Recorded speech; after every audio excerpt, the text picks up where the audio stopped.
welcome to Growing Up ATL, where we, the Mayors ATL Year of the Youth Ambassadors, take the lead in producing and hosting content tailored specifically for the youth by the youth. All right, guys, another day, another interview. Who do we have today? Today we have Dr. Joycelyn Wilson. Oh, yes, my girl. Yes. I'm really excited to figure out kind of what inspired her to be kind of, I would say, a pioneer for culture in Atlanta. I think she wrote T.I.'s first album review, and that may be wrong, but she's a writer. She's a professor at Georgia Tech.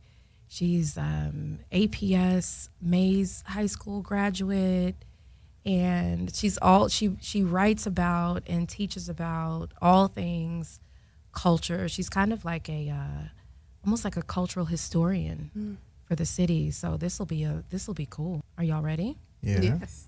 Okay. Well, good luck. I think I see you're coming in. Good luck, and I can't wait to hear what you learned from Dr. Joycelyn Wilson. Thank you. All right. Growing Up ATL.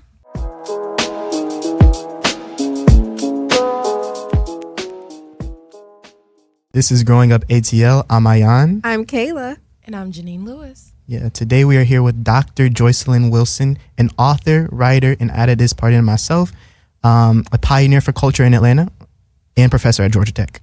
Wow. Thank you so much for coming and being here with us today. We really appreciate you taking the time out to speak with us. Thank you for inviting me. What would you like for us to call you today? You can call me Joycelyn. Okay. Ayan mentioned a lot within that introduction. One thing that stood out to me was that you're an author. Can you tell us a little bit about some of the things that you've written? Sure. I have been writing for, probably a little over 2 decades. And I started off writing music reviews. And I wanted to see the South represented in hip-hop journalism in a more indigenous way, in a more authentic way. And so when I graduated from UGA, I started teaching high school mathematics. My undergrad is in math. And I was kind of a closet writer. Met one of my friends from thank you for taking me back to this, because I think it kind of connects with some of the stuff we're going to be talking about today. His name is Asbury Foster, rest in peace. He went to Douglas High School. And he was a photographer for a magazine called Rap Pages. Rap Pages was like the West Coast version of The Source. And The Source is considered the Bible of hip hop. It was the first newsletter, then magazine that was published that covered hip hop. And I told Asbury, I really want to write for magazines, And he introduced me to the music editor, Peter Cobb and Alan Gordon. They were the music editor and editor-in-chief at Rap Pages. And long story short, I was asked to write a 500-word review for a favorite artist, and I chose Outkast. Did I choose ATLians or did I choose Southern Playlistic? I think I may have chosen Southern Playlistic, I'm not sure. And I literally just studied the way in which reviews were written in magazines. And I submitted it.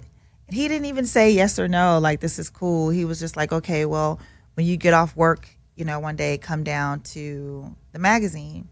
And it was in the Larry Flint building down on, I think, La Cienega, not too far from Beverly Hills. And if you know anything about Larry Flint, he published a lot of different magazines. And a lot of folks didn't know that he actually published Rap Pages. And so I would go down there after work and start opening up CDs. And I came across the So Def Bass All-Stars Volume 3. And I was like, I want to review this. And so he was like, cool.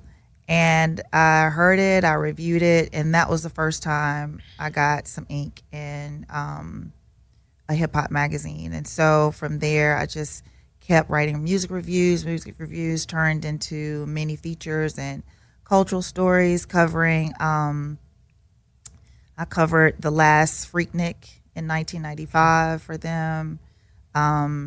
That turned into writing a piece on Goody Mob that turned into a cover story.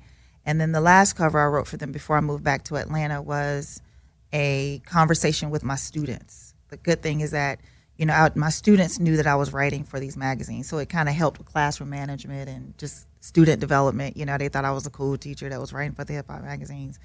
And we did like a round table of about 7 or 10 of them or whatever. And I was just kind of asking them, like, what did they like about hip hop? I think this was when DMX had DMX put out his first album, and then 6 months later he put out another album. That was pretty innovative at that time, to drop 2 albums within 6 months, major albums, not mixtapes. I think, is he the only one? So I he think had so.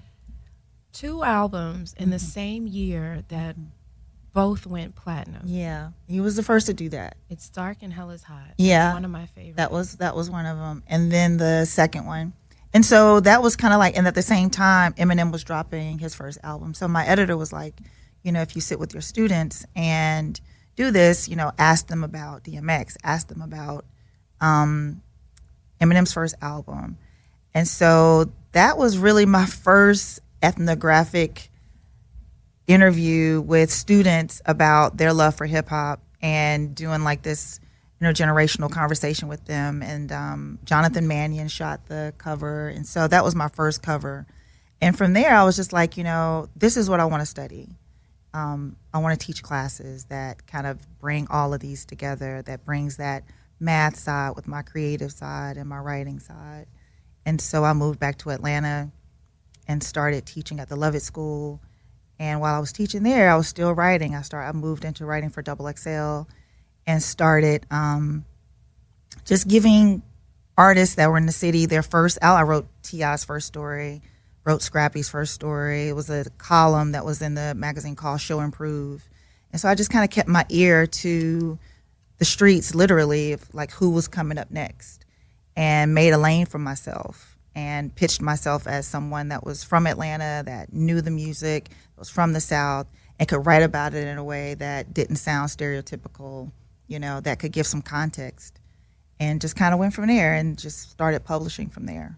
What's it like to have that impact on the culture? Because a lot of the times critics and writers can make or break an artist. So how did you handle that? So I say sometimes, like, these folks better be glad I'm not a gossip columnist, because I'm just not interested in that, right? I'm interested in the culture. I'm interested in making links between the culture and the community and the creativity and just the innovation amongst it all. I'm interested in the educational side of it, So, that's just what I'm interested in. And I've never been interested in anything other than that. So I don't get involved, and I'm not trying to make or break anybody. I'm not trying to get involved in whatever they got going on personally. So I just kind of stick to what I'm interested in, and that's the culture. So you've been, and I didn't know that about you, that you were out in California and teaching in California and got your start with Rap Pages in California. I'm wondering, as it is the 50th anniversary year of hip hop, it is the year of the youth in Atlanta, as someone who's been writing about young artists, because I don't think we realized that when T.I. broke, when DMX broke, they were early 20s, if not in their late teens. What are you seeing as someone who teaches still today at Georgia Tech? What parallels are you seeing between hip hop culture now and hip hop culture of the 90s and early 2000s?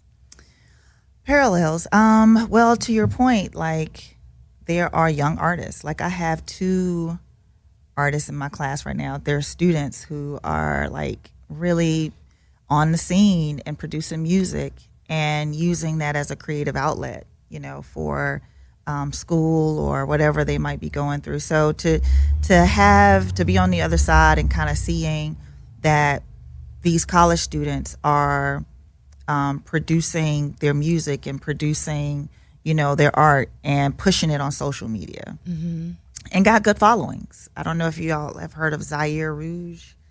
He's been pretty popular. He's getting a little following, and so to have him in my class was pretty cool.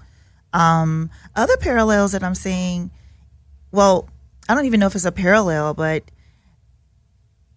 the idea of just seeing folks come full circle has been pretty cool to watch, right? So when we talk about Hip Hop 50, like we're talking about a middle-aged cultural phenomenon. And I think a lot of youth forget, that this is a culture that's 50 years old. And so just that intergenerational piece, I think, is pretty cool. I didn't really see a lot of that before, but seeing it now is actually pretty fascinating. And then seeing that, there are folks who still want to write about it. I've had students say to me that they want to get into writing about it. And my thing is, you have so many different opportunities that I didn't have. There were no blogs. There was no internet, or it was the internet was just beginning to start. So this idea of being a blogger and kind of creating your own platform is not something that I had the fortune of having at my disposal. I had to submit to magazines, and then oftentimes you had,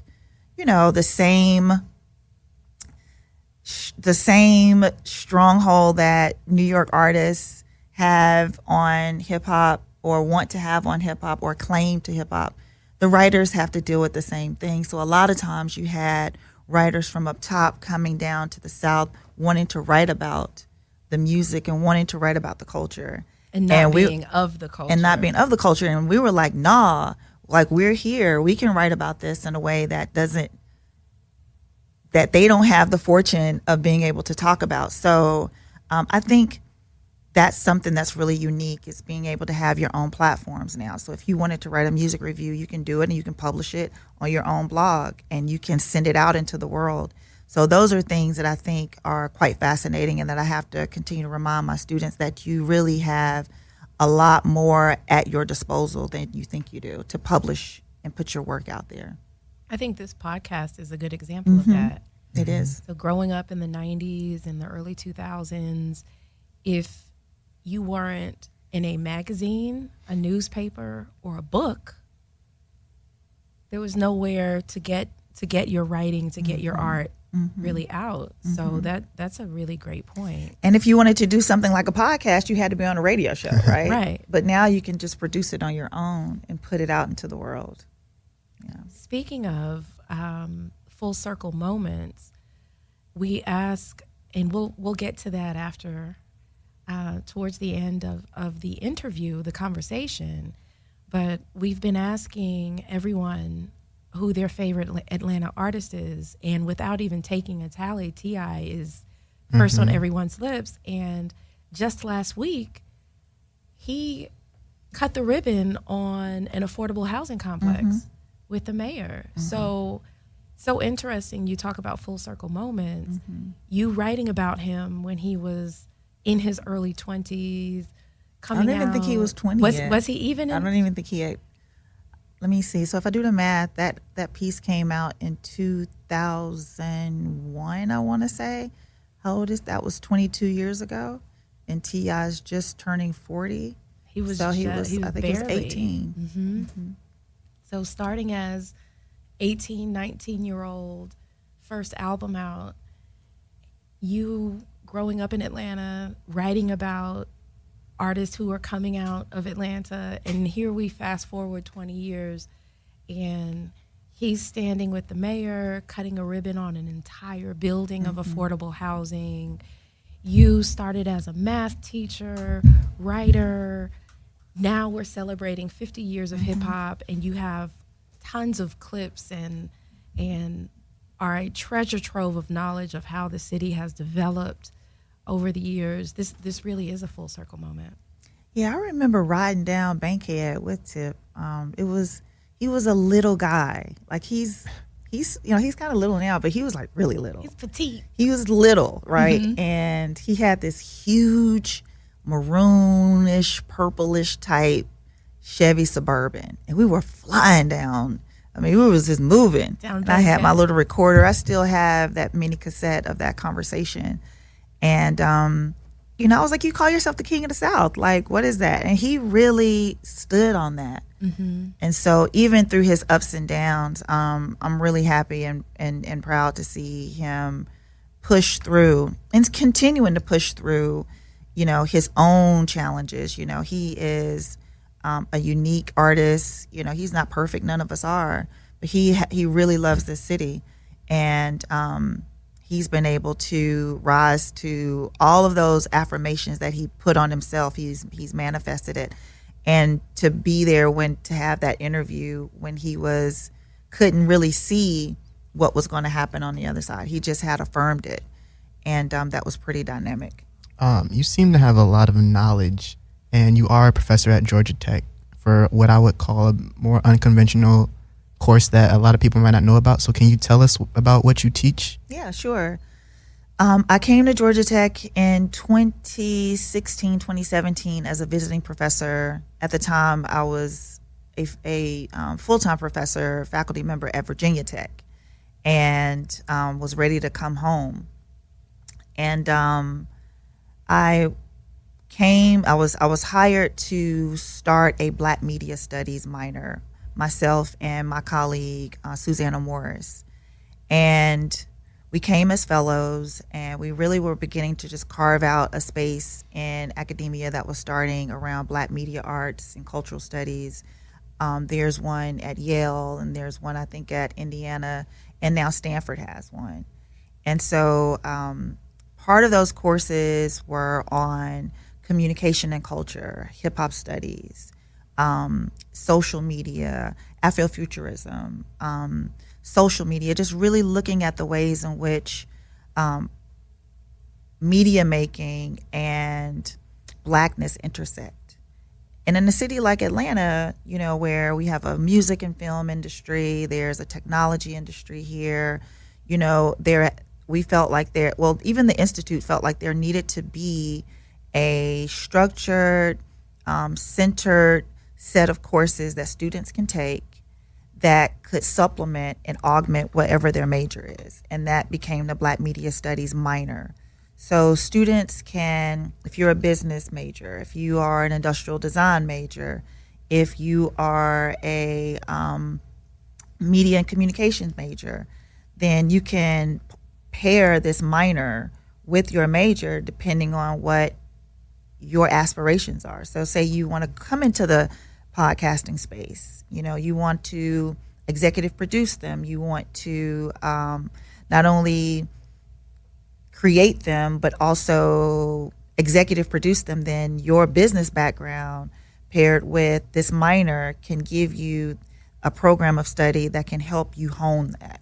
So when we created the Black Media Studies minor, which is now developing into a program, there are now 4 of us. There is Andre Brock, Susanna Morris, myself, and John Thornton, who is over the film studies department. And so you have this opportunity to really focus on key areas in media and media making that can support and complement your major. And it is new. Ion, don't you go to Georgia Tech? Yes, business major. Yeah, you should be a Black Media Studies minor. I'm definitely interested. And I'm not just saying that just because, but I really believe that what you're sitting here doing right now, paired with your business major, it'll give you some insight into the history of Black media making. It can give you history into filmmaking. It can give you history into social media and just technological innovation and the role that culture, Black and brown culture, plays in just kind of honing that enterprise. I mean, and we know that it informs popular culture and just definitely. American mainstream culture. So you'll have a focused, centered opportunity to learn about that and figure out how to marry it to your business administration major. Yeah, you mentioned Blackness earlier, and I feel like we don't really get enough credit for our influences in culture. Like, just for example, even slang or even slang that we use today, or clothing, like baggy clothes is a thing that was started by Black people. The word swag, I asked one of my friends who lives in England if they knew where it came from. They didn't know the background of it. They didn't know it was a Black term. So to be able to learn about the culture and history behind everything is something I plan to take interest in. What year are action in second. Yes. Yeah, you still have time. You should, and it's 12 to 15 credit hours. I mean, so you'll get it and you'll be in and out, and you'll have that to support your major. Women in Atlanta have, like, we're the foundation and the springboard and the support, you know, and provide a lot of the infrastructure for many of the folks to be able to capitalize and actualize their own dreams.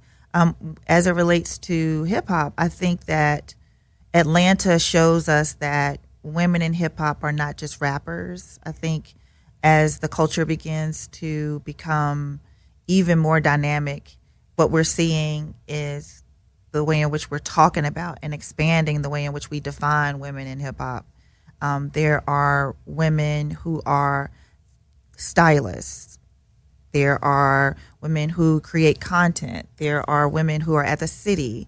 There are former mayors who are women. There are, you know, music executives. If we're talking about Outkast, then we know Shanti Das is, you know, someone who was at the forefront of helping the world know about who they were and who they are. So I think that we're going to continue to see women in these roles, you know, especially around education and culture and policy and media making. You know, we have women who are, you know, just really behind the scenes, but on the scenes. You know, I'm beginning to not like the word behind the scenes because it renders someone invisible. And I think that with women, we're on the scene and not invisible at all, just because you don't necessarily see women on as much as you see men on television or whatever, doesn't mean that there isn't some woman with her hand in what's happening. I mean, you're here, right?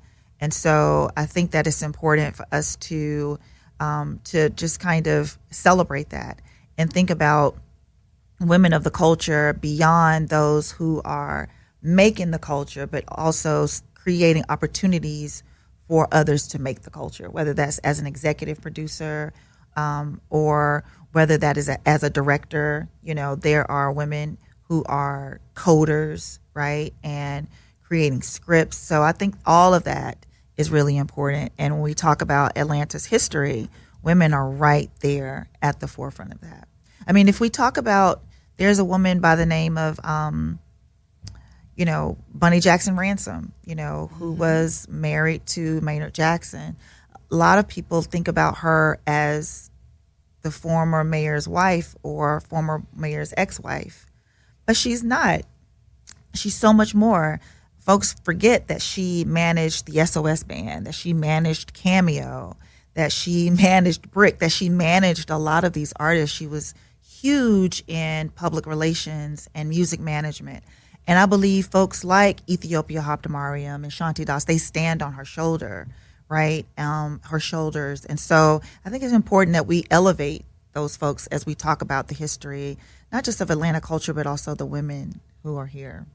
Definitely. And I would say I'm very thankful for all of my role models. And, you know, speaking to you, I feel like you've given so much already. But do you have any advice for other young ladies like myself? Mm-hmm.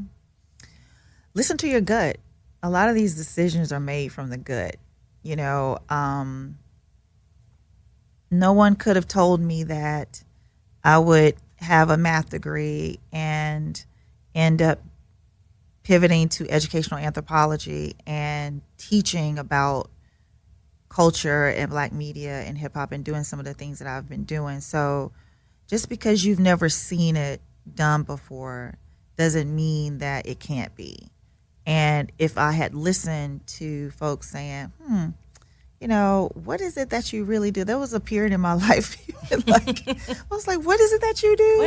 What is that? What you do? You know, like, you going where? Even like my mom and my sister, we laugh about this now. Like early on, they would be like, I don't really know what it is she's doing, but I know she's about to quit her job and go back to school, right? And so, and she's publishing. I mean, I see her byline, you know. So I would say listen to your gut. A lot of those decisions that I made were made from the gut. Yeah. Why do you think hip hop and Black culture in general, I would say, has gone from being very marginalized to now a huge impact in today's culture? So I can give you like this. Do I give you the academic response? Whatever you want to Or say. do I give you, so in my research, what I have found is that hip hop comes on the scene with a few things already there, right? And its ability to remix pretty much anything it touches. Like, it takes the idea of sampling and remixing and kind of turns it on its head and makes it one of its most applied design thinking properties. You know, it remixes everything. If you just kind of sit for a minute and think about everything that it touches, it changes. I mean, rap music existed before hip hop, but hip hop touches it and it becomes rap music. It becomes this huge genre. Dancing and windmills and ciphers that wasn't introduced with hip hop. That there's footage of Nigerian tribes yeeking. You know, we call it yeek dancing, but if you just kind of trace it back, it existed long before it became something that was embraced by Black and brown communities in New York, or yeek dancing embraced by Black communities in Atlanta. But hip hop touches it and it becomes something else. Wait, so yeek is in ours? It is ours. Okay. It's ancestral. It's part of that cultural DNA. Okay. Yeah. Wow. If you even go back to graffiti, right? This idea of using a canvas to express yourself visually, that doesn't start with hip hop. That starts with hieroglyphics. So hip hop comes on the scene being what I like to define as a design remix. Anything it touches, whether it's education, fashion, you know, music, hair, you know, clothes, anything that it touches, it changes. And I think that it's not so much about what it is, it's about what's in it, right? And so it comes on the scene as, you know, it's obsessed with schooling. You know, it's obsessed with teaching you something. It's obsessed with knowledge acquisition and knowledge construction and reconstruction. It's obsessed with justice and equity. You know, it's obsessed with technological innovation, you know, and all of those things, I think, create this stew, right, that we ultimately called hip hop. And that's why I think it's been able to have so much global reach. And the last thing, it comes on the scene cool. You know, whatever it touches, it kind of makes it cooler. And if it's not cool and corny, then it's considered inauthentic. And if you're not being authentic, you get kicked out, right? So, I mean, I'm just speaking kind of in general. Mm-hmm. And so those are the four things that I think that are in hip hop that kind of creates this, like I say, this cultural stew that is applied across different modes, right? And it changes it. So just sit for a minute and watch TV and count how many commercials are using hip hop in some shape, form, or fashion. And you might miss it if you're not looking very closely. You know, they might use a song, but the Arby's commercial, for example, you know, we have the meats, that song, like that's from Pusha T. You know, that's a remix of Pusha T's song. I can't remember the name that he was on, but you know, he gets a check every time that commercial airs. But a lot of folks don't know that commercial has been infused with hip hop. You know, if you look at these progressive insurance commercials, if you look at these car commercials, somehow, some way they're being infused, even down to these pharmaceutical drug commercials. You know, one of them, they're dancing and they're using "I Like the Way You Move," you know. So I think that, and the idea is to get people to pay more attention to it because they want to kind of exploit those properties. So that's why I think it's global. I think that's why it's had so much mainstream appeal. I also think that's why it's kind of under attack. Thank you. I think making an executive production decision, we probably need to have you come back Yeah. and Definitely. because we could do a whole segment on Atlanta hip hop, but we also probably could do a whole segment on the history of women in Atlanta and the culture and how women have impacted the culture. So Yeah, that would be we'll great. we'll reach out to your people again and see if we can get on Whatever. on your calendar.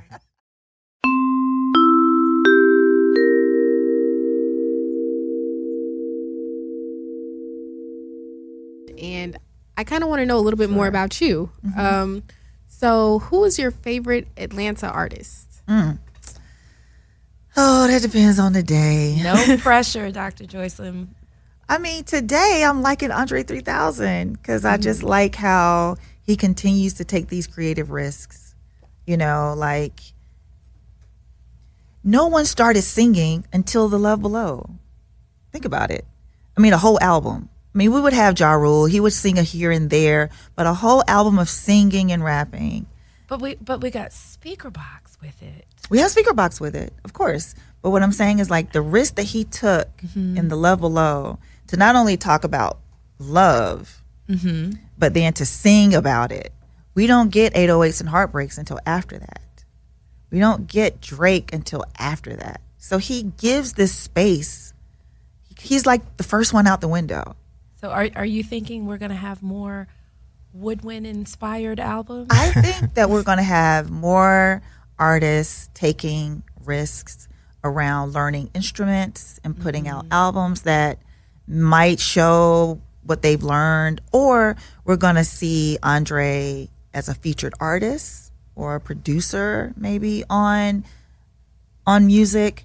I don't think this is arbitrary, you know, and it's not separated from Hip Hop 50. I think that it elevates it. And today he's my favorite. But, you know, I am a huge Outkast, Big Boy fan. I'm a T.I. fan, you know. I like Rashida. You know, I like what she's been able to do and how she's been able to finesse her brand, you know. Businesswoman. Yeah. And so those are some of my favorite Atlanta. We're talking Now, specifically. you named a lot of the more old school artists. Do you have a favorite new school artist? Any new school artists from Atlanta? Is it wrong that I don't have too many of them? No, it's fine. I think, you know what? I I like think- Earth Gang, Earth Gang? Okay. you know, but I don't think they're considered new, right? Yeah, what is considered new? You got I think it says a lot about the artists who have come out of Atlanta that we could put all of their music from the early 2000s to the new artists who are out now, your Hunchos, your Lottos, and all of those folks, I like Lotto. I saw and have her. a whole Atlanta playlist. She's going to be on the Grammy tribute for Hip Hop 50. really. I attended it last week or week before last, and she's there. She was there. Tell me the young lady that I'm blanking on her name right now that did That's Not Atlanta. Amaretta. Amaretta, like where is she? Like why are we not seeing more of her? I think, you know what, she has been. She's done some features. I want to see. But I more would of like her. to see more of her. I love her. I want to see more of her. Even though she made it clear that I'm not from Atlanta. Shout out to Marietta High. My feelings are, she hurt a lot of people's feelings with that. But that's okay. When you love people, you're honest with them. Yeah, right? yeah. And we knew, I knew I wasn't from Atlanta, but you are from Atlanta Metro. I'm from Atlanta Metro, right? That'll be on the remix. Yeah. That'll be on the remix. So I want to see more of her. I would like to see more of her. I have my suspicions around why we're not seeing more of her, but I would like to hear more of her. Okay. So we're going to wrap it up with one final question. Okay.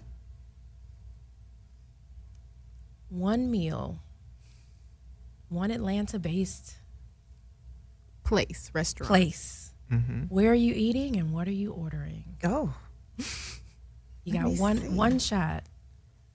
And then you're going on a liquid diet after that. Okay. So what's the one Where thing? am I going? Where are you going and what are you ordering? Okay. Man. And are there wings involved? Because everyone has brought up wings or crab legs. Yeah, or chicken. Or chicken. No, not We love really. we love our wings, our crab legs. So where are you going? One meal.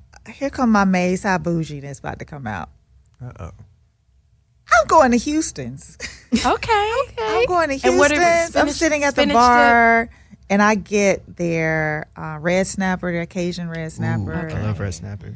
and that side of that kale salad on the side. And I am getting a spinach dip. You know, I've been going to Houston since 11th grade prom, so I don't know why. Like, it's consistent. You know. But, you know, I'm going to Pascal's too, but I can't have both.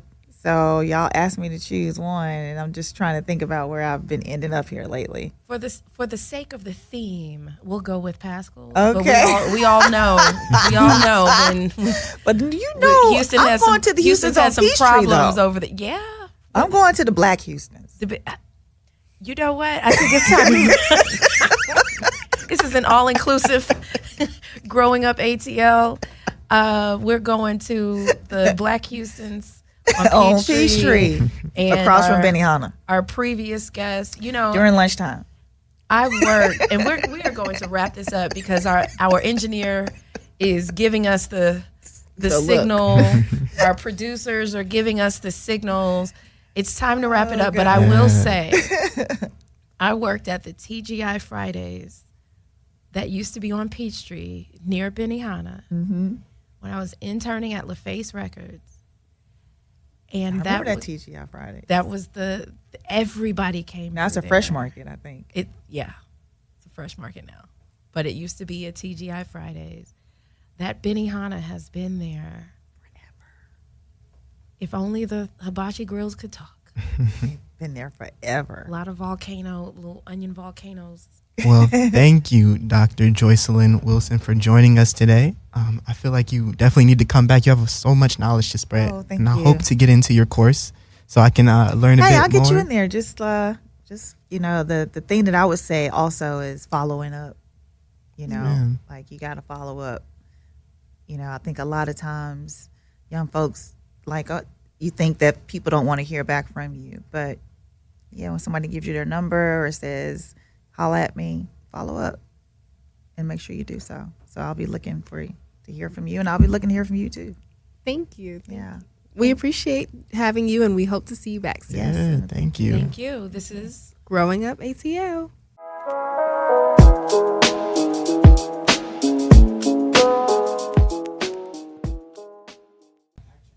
Now, Miss Lewis usually starts these, but I'm going to take over for a little bit.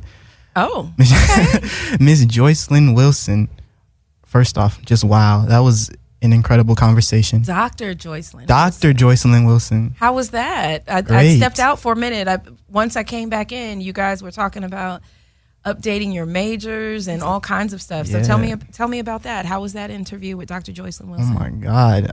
Her knowledge really speaks volumes just for herself. Everything.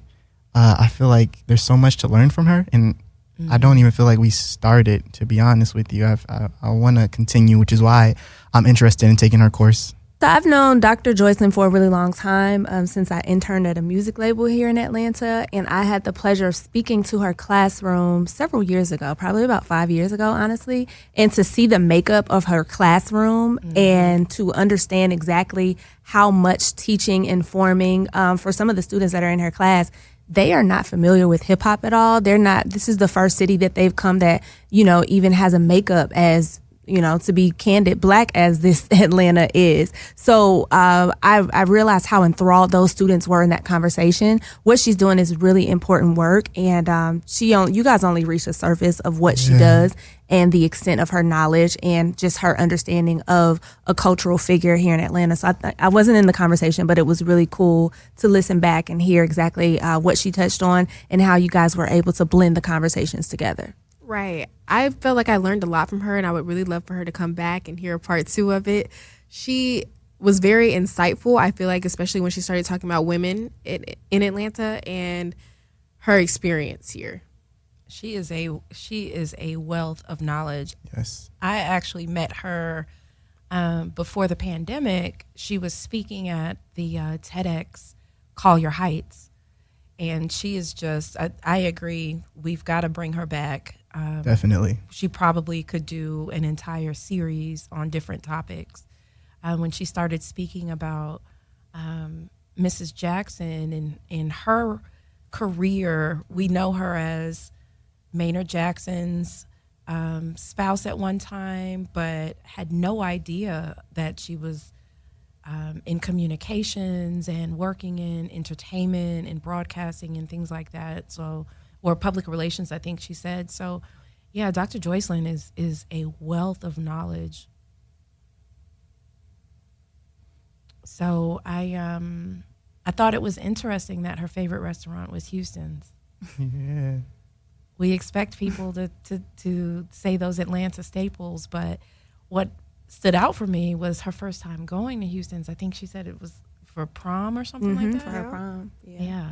So hopefully we'll be able to, through this ambassador program, introduce you guys to other cultural staples. And 20 years from now, you'll be telling kids how you met Dr. Joycelyn Wilson, and she hipped you to her favorite restaurants. And you're right, Kayla. We've got to bring her back because I want to know more about that ride down Bankhead with T.I.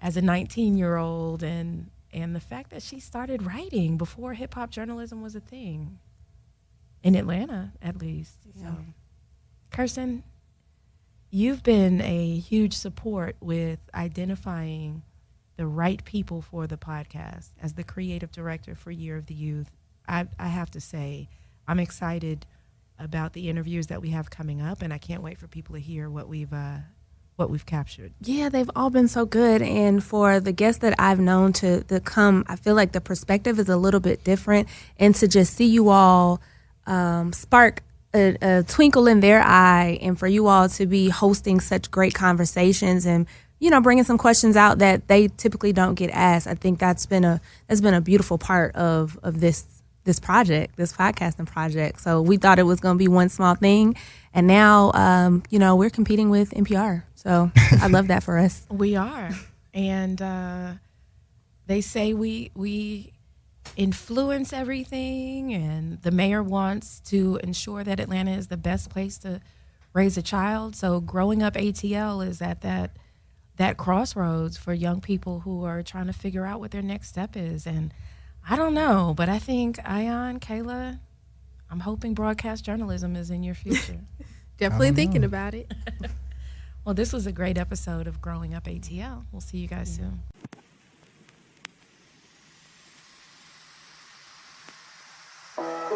This has been another episode of Growing Up ATL, a podcast created by your Mayors ATL Year of the Youth ambassadors. Visit us at atlyearoftheyouth.com or follow us on Instagram at ATL Year of the Youth for more information.